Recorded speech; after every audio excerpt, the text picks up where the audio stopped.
ہم پر تیرا خاص کرم ہے، الحمدللہ الحمدللہ، تجھ سے قائم اپنا بھرم ہے، الحمدللہ الحمدللہ الحمدللہ الحمدللہ۔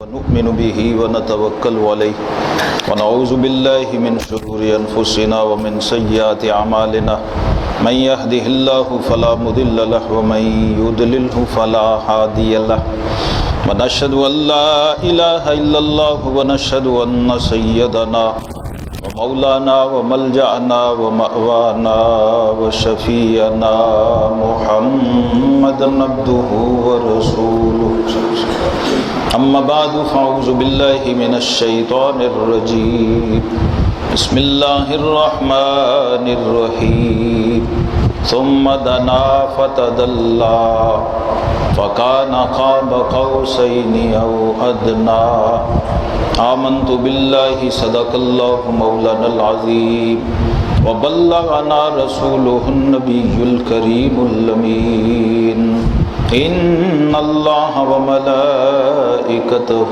يصلون على النبي يا أيها الذين آمنوا صلوا عليه وسلموا تسليما، اللهم صل على سيدنا محمد وعلى آل سيدنا محمد وأصحاب سيدنا محمد وبارك وسلم عليه، اللهم صل على سيدنا محمد وعلى آل سيدنا محمد وأصحاب سيدنا محمد وبارك وسلم عليه، الصلاة والسلام عليك يا سيدي يا رسول الله وعلى آلك وأصحابك يا حبيب الله،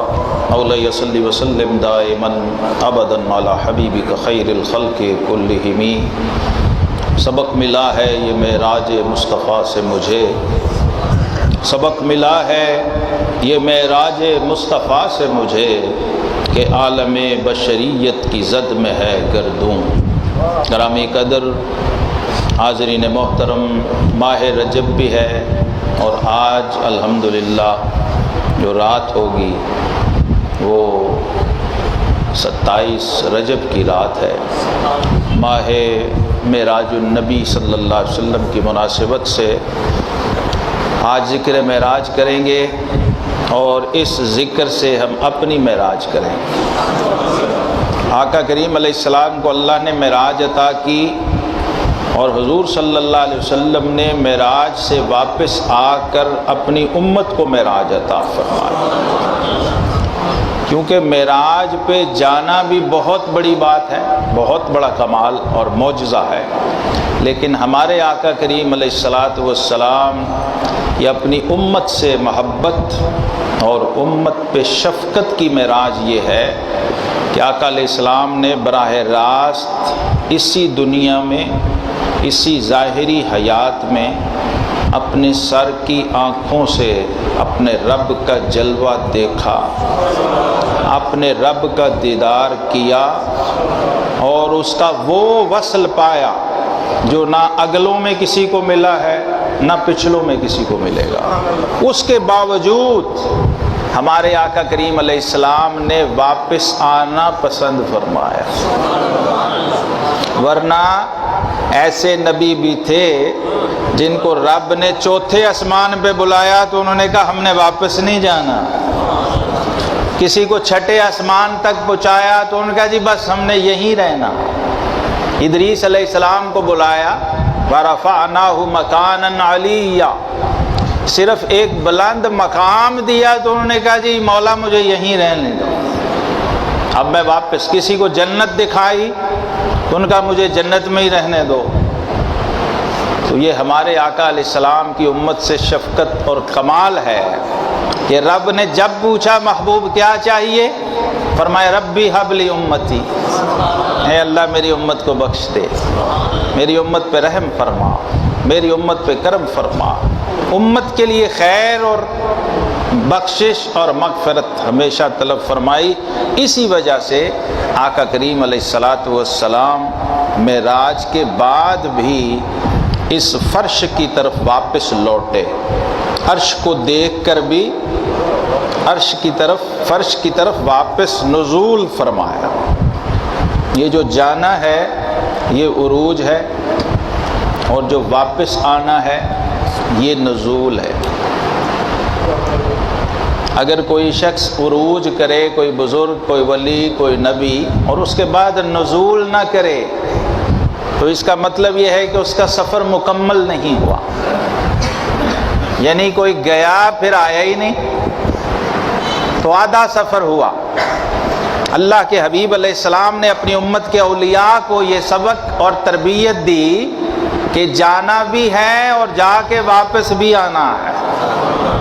راستہ بنایا کہ میرے نقش قدم پر چلتے ہوئے آؤ گے تو رب کا جلوہ اور دیدار بھی ملے گا، اور وہ فیض و برکات بھی ملیں گے، اور پھر وہ جو کچھ ملا ہے اس کو لا کے اللہ کے بندوں میں تقسیم کر دینا، اس فیض کو اللہ کی مخلوق میں بانٹنا۔ یہ آقا کریم علیہ الصلاۃ والسلام کی سنت ہے۔ رب کائنات نے اس قرآن پاک میں سیر کا بھی ذکر کیا ہے، معراج کا بھی ذکر کیا ہے، اور اعراج کا بھی ذکر کیا۔ حضرات صوفیہ کہتے ہیں کہ معراج جو ہے اس کے 3 مدارج ہیں، 3 phases ہیں۔ پہلا سیر، جس کا ذکر سورہ بنی اسرائیل میں ہے، سبحان الذی اسرا، سیر ہے، زمینی سیر ہے، مسجد الحرام سے مسجد اقصیٰ تک، یہ ساری سیر ہے۔ اس کے بعد مسجد اقصیٰ سے سدرۃ المنتہا تک یہ معراج ہے، اور سدرۃ المنتہا سے قاب قوسین او ادنا تک یہ اعراج ہے۔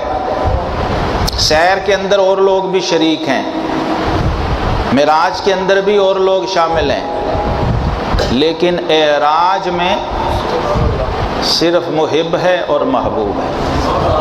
جس نے بلایا ہے وہ ہے، اور جس کو بلایا ہے وہ ہے، کیونکہ لانے والے بہت تھے، 1000 فرشتے تھے۔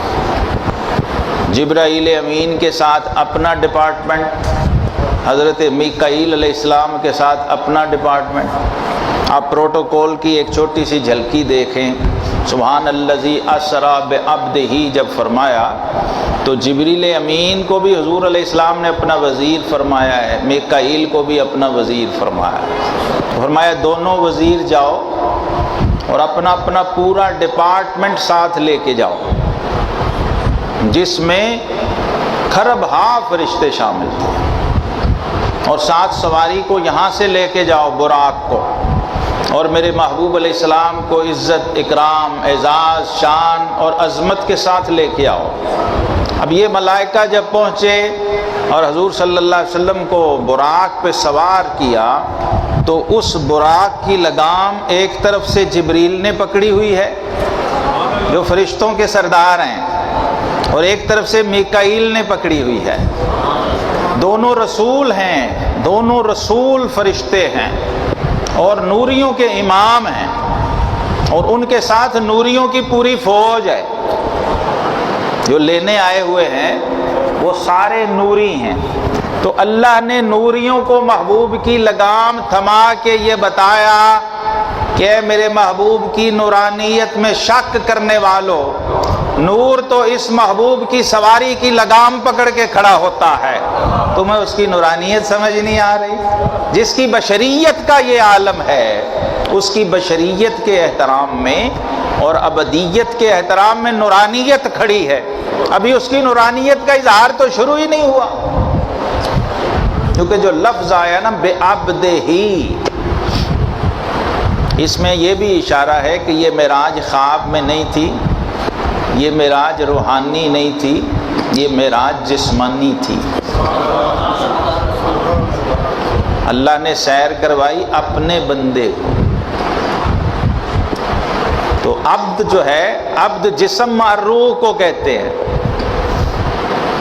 جسم جا رہا ہے روح کے ساتھ اور روح جا رہی ہے جسم کے ساتھ۔ اور امام الائمہ سیدنا امام جعفر الصادق رضی اللہ تعالیٰ عنہ علیہ السلام، آپ فرماتے ہیں کہ رب کائنات نے اس رات جب اپنے بندوں کے سینوں کی طرف توجہ فرمائی تو ان سینوں میں دھڑکتے ہوئے دلوں کو دیکھا، تو جس قلب کو سب سے بڑھ کے اپنا مشتاق پایا وہ قلب مصطفیٰ صلی اللہ علیہ وسلم۔ وجہ کیا ہے؟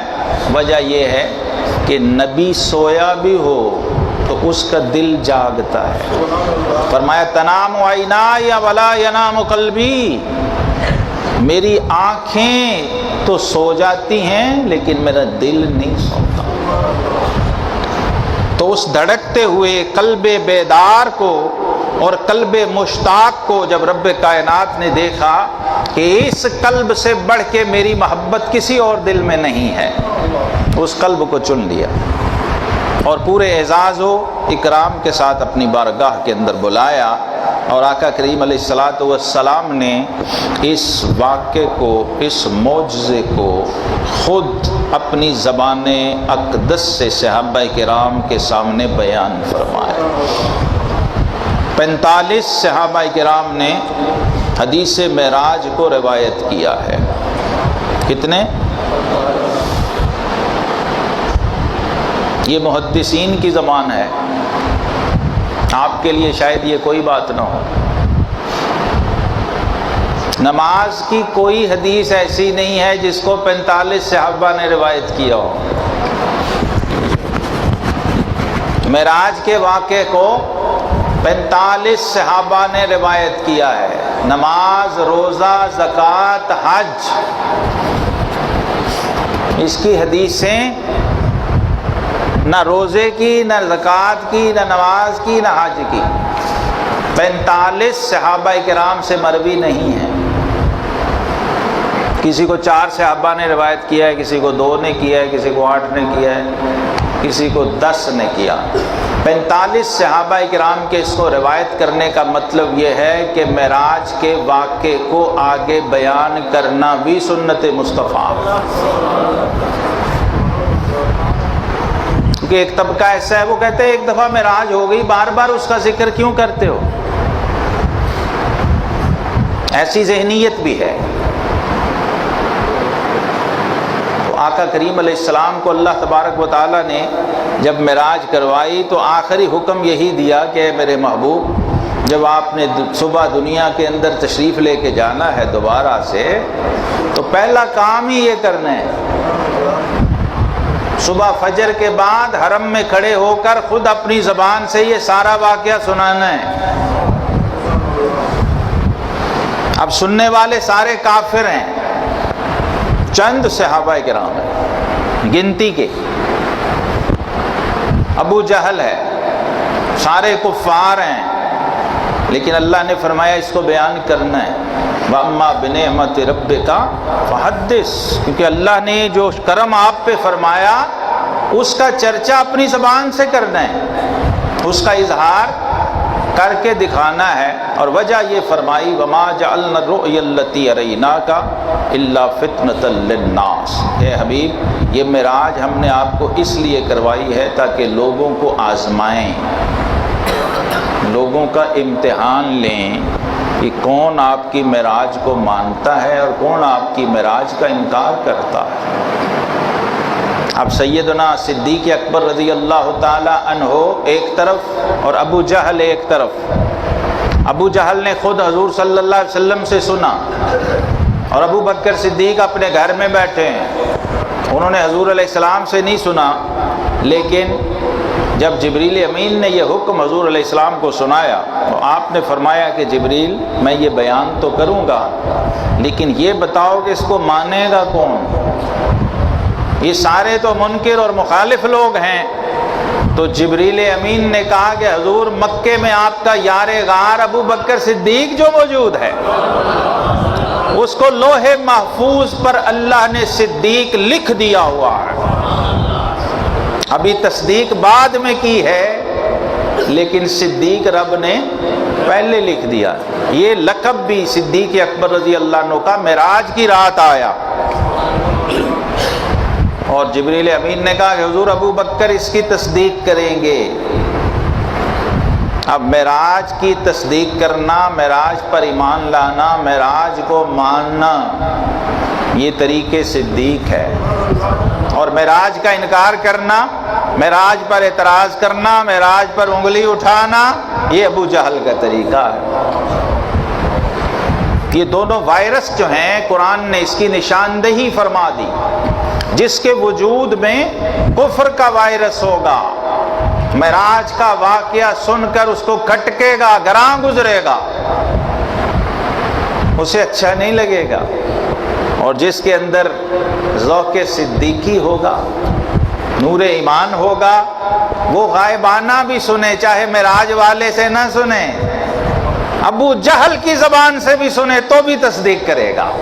جب ابو جہل نے کہا جا کر کہ ابو بکر صدیق بتاؤ کہ ایسا ہو سکتا ہے، تو صدیق اکبر رضی اللہ تعالیٰ عنہ نے فرمایا اور کوئی کہے تو نہیں ہو سکتا، لیکن میرے آقا فرمائیں اور اس سے آگے کا بھی کچھ فرمائیں تو بھی ہو سکتا، میں اس کی بھی تصدیق کرتا ہوں، اس پر بھی ایمان لاتا ہوں۔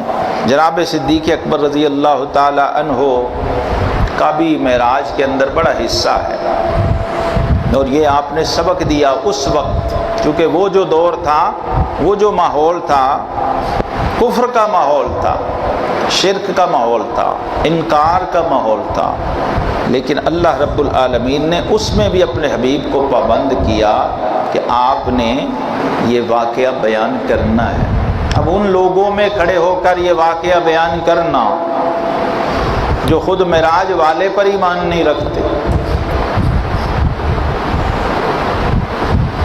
مانتے ہی نہیں ہیں، وہاں پر اس واقعے کو بیان کرنا، یہ اللہ تبارک و تعالیٰ کی طرف سے کفر پر حجت ہے۔ یہ تم پر حجت تمام ہو گئی، مانو یا نہ مانو، کیونکہ معجزہ اس لیے نہیں ہوتا کہ کوئی اسے مانے، معجزہ اس لیے ہوتا ہے کہ اللہ کی حجت اس پہ تمام ہو جائے، اس کے بعد جب اللہ کی پکڑ آئے تو اس کے بعد کوئی بہانہ نہ ہو، اس کے پاس کوئی عذر نہ ہو کہ مجھے تو جناب کسی نے کچھ بتایا ہی نہیں، کسی نے کچھ کہا ہی نہیں۔ تو معراج کا سب سے بڑا سبق یہ ہے کہ اے امت جس کے نبی کو معراج ہوئی ہے، تم اس کو اپنی معراج سمجھو، اس پر اللہ کا شکرانہ ادا کرو کہ اللہ ہمارے آقا و مولا علیہ الصلوۃ والسلام کو تو نے معراج عطا فرمائی، یہ خود ہماری بھی معراج ہے، اس امت کی بھی معراج ہے، اور اقبال نے تو کہا کہ یہ پوری انسانیت کی معراج ہے، کیونکہ پوری تاریخ کائنات میں اللہ نے کیا کیا کچھ بنایا ہے، فرشتے بنائے، جنات بنائے، انسان بنائے، نبی اور رسول بنائے، صحابہ اور اولیاء بنائے، عرفاء بنائے، زمین و آسمان بنائے، لیکن صرف ایک ہستی ہے جس نے اپنے بنانے والے کو اپنی آنکھ سے دیکھا ہے۔ اس معراج میں جو چھپی ہوئی چیز ہے وہ یہ ہے کہ اے محبوب کسی اور نے نہ مجھے دیکھا ہے نہ دیکھ سکتا ہے، دیکھے گا کیا جب دیکھ سکتا ہی نہیں، اور اس کا اظہار پہلے کر دیا موسیٰ علیہ السلام کے واقعے میں، جب انہوں نے عرض کی مولا مجھے دکھا، تو یہ نہیں فرمایا کہ موسیٰ مجھے کوئی نہیں دیکھ سکتا، فرمایا موسیٰ تو مجھے نہیں دیکھ سکتا، یہ نہیں کہا کہ مجھے کوئی بھی نہیں دیکھ سکتا،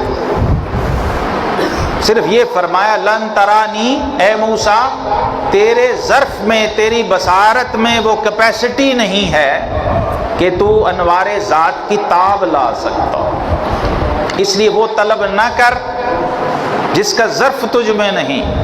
اور موسیٰ علیہ السلام پر یہ کیفیت ہمیشہ طاری رہی، ساری زندگی، آج بھی ہے۔ اس لیے معراج کی رات رب نے موسیٰ علیہ السلام کو چھٹے آسمان پہ کھڑا کیا تھا کہ موسیٰ دیکھنے والے کو تو دیکھ لینا، اور ان سے گفتگو بھی ہوئی، مکالمہ بھی ہوا۔ موسیٰ علیہ السلام کی عمر مبارک 400 سال ہے، ظاہری، ویسے تو ہزاروں سال کی ہوگی۔ انہوں نے جب اس وقت جاتے ہوئے دیکھا نا کہ 40-42 سال کا جوان جا رہا ہے،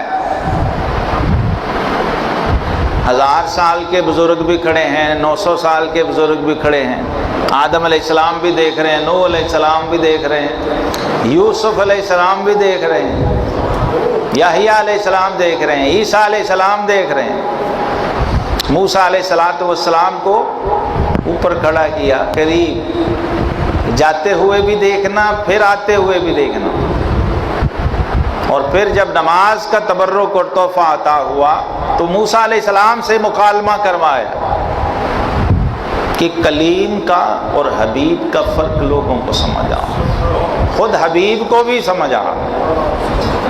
امام ابو القاسم القشیری رحمۃ اللہ تعالی علیہ آپ ایک بڑی پیاری حدیث یہاں لائے ہیں۔ وہ کہتے ہیں کہ موسیٰ علیہ السلام چونکہ بڑے لاڈلے اللہ کے نبی تھے اور اللہ سے باتیں کیا کرتے تھے، اور اللہ سے باتوں میں کبھی کبھی اپنی کوئی ضد بھی کر لیتے تھے، اور پھر اللہ سے اس کو منوا بھی لیتے تھے۔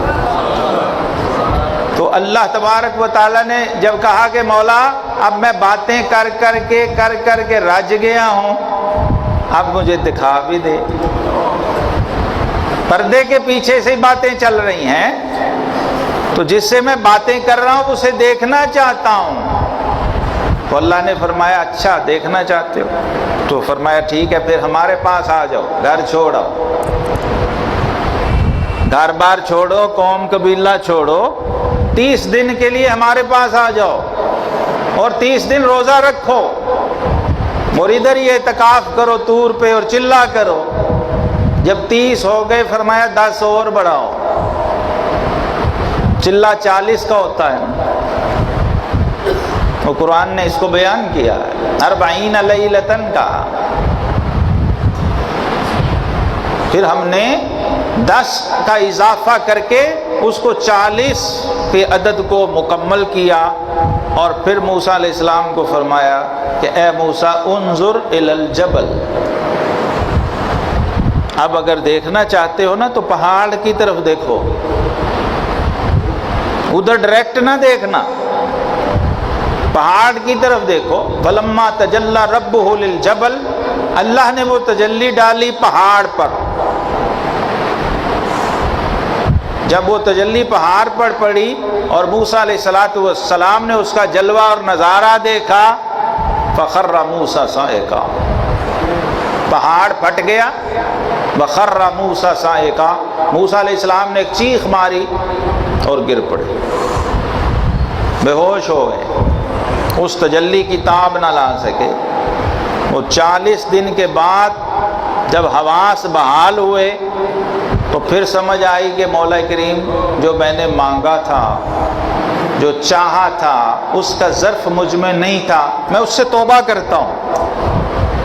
اس طلب سے توبہ فرمائی۔ اس قرب اور اس محبت کی کیفیت کے باوجود تاب نہ لا سکے اللہ رب العالمین کے اس انڈائریکٹ جلوے کی، اس لیے رب کائنات نے چھٹے آسمان پہ کھڑا کیا اور فرمایا موسیٰ اب دیکھو اسے جو دیکھنے جا رہا ہے۔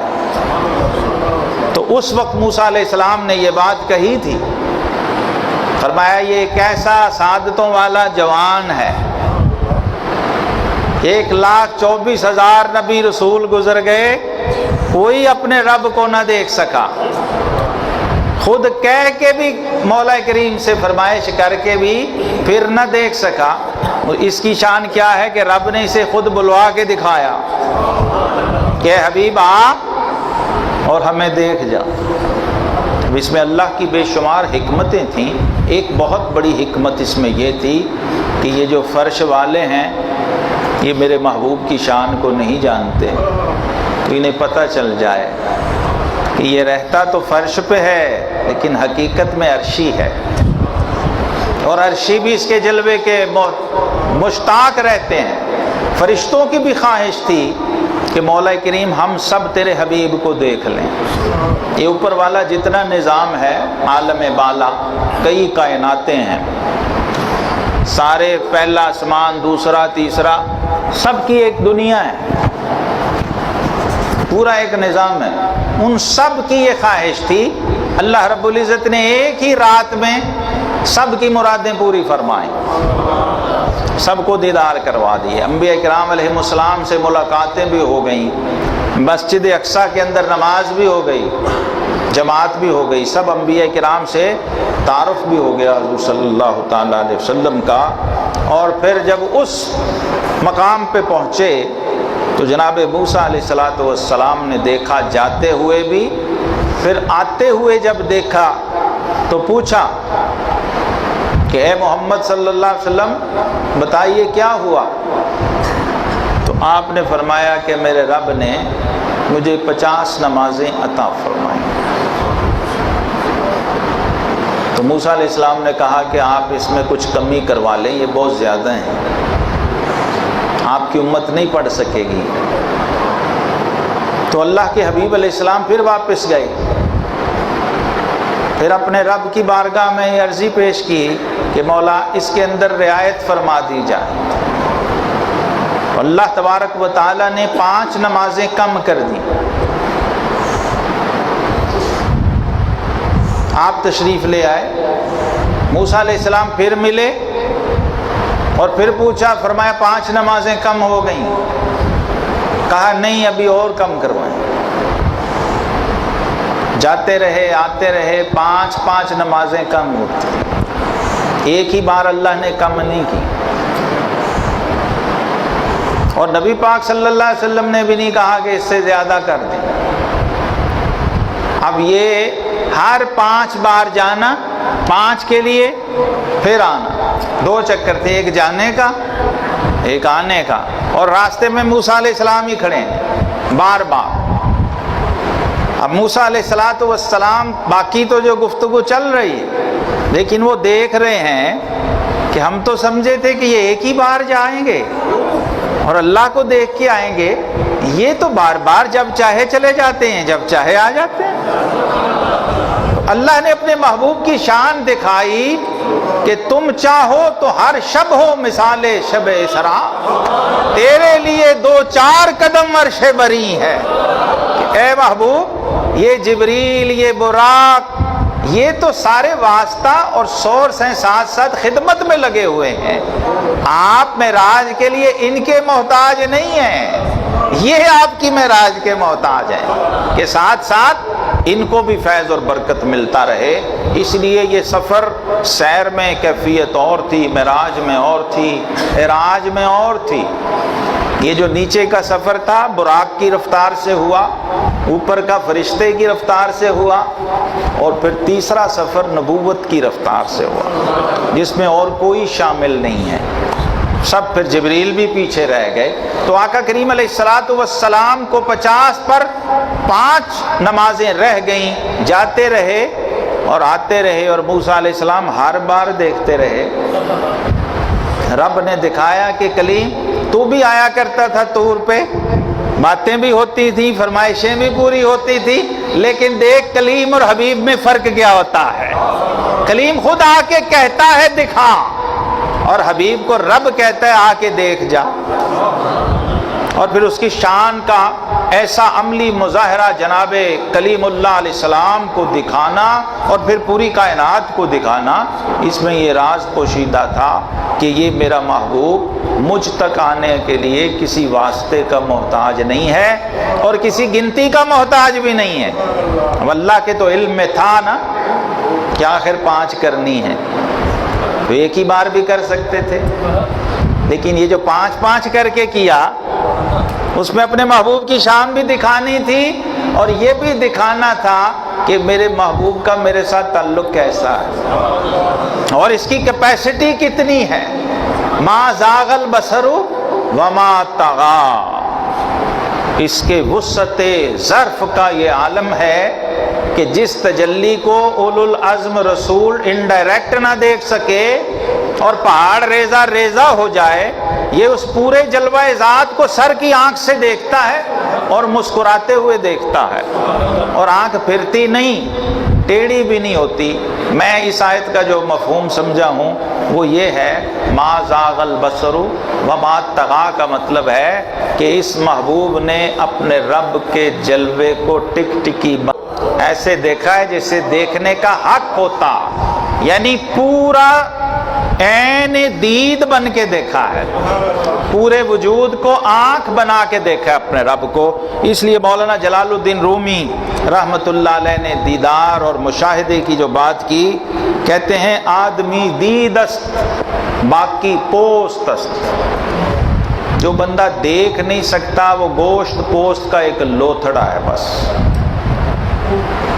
آدمی وہ ہے جو پورے کا پورا آنکھ ہو، اپنے محبوب کو دیکھنے والی آنکھ. آدمی دید است و باقی پوست است، دید آن باشد کہ دید دوست است. کہتے ہیں دید وہ ہوتی ہے جو اپنے محبوب کا دیدار کر رہی ہو، محبوب کو دیکھ رہی ہو. حقیقت میں انسان صرف دید ہے، مشاہدہ ہے، اگر وہ نہیں تو گوشت پوست کا ایک لوتھڑا ہے. وآخر دعوانا الحمدللہ.